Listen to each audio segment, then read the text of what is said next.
एक दिन एक अमीर बाप अपनी बेटी को एक गांव लेकर गया था कि उसे दिखा सके कि गरीब लोग कैसे होते हैं। उन्होंने एक गरीब खानदान के साथ उनके घर और खेतों में वक्त गुजारा। वापसी पर बाप ने बेटी से पूछा कि तुमने देखा कि गरीब लोग कैसे गुजर बसर करते हैं, तुमने इससे क्या सबक सीखा? बेटी ने जवाब दिया, हमारे घर में तालाब हैं, इनके पास दरिया है। हमारे घर में रात को बरकी बल्ब जगमगाते हैं, इनके पास सितारे हैं। हम खुराक खरीदते हैं, वो खुद उगाते हैं।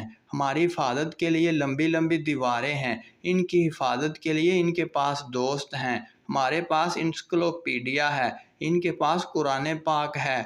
लड़की ने कहा, डैडी जी, आपका बहुत शुक्रिया ये दिखाने के लिए कि हम कितने गरीब हैं। सिर्फ दौलत ही आपको अमीर नहीं बनाती, बल्कि सादगी और अल्लाह ताला पर यकीन आपको अमीर बनाता है।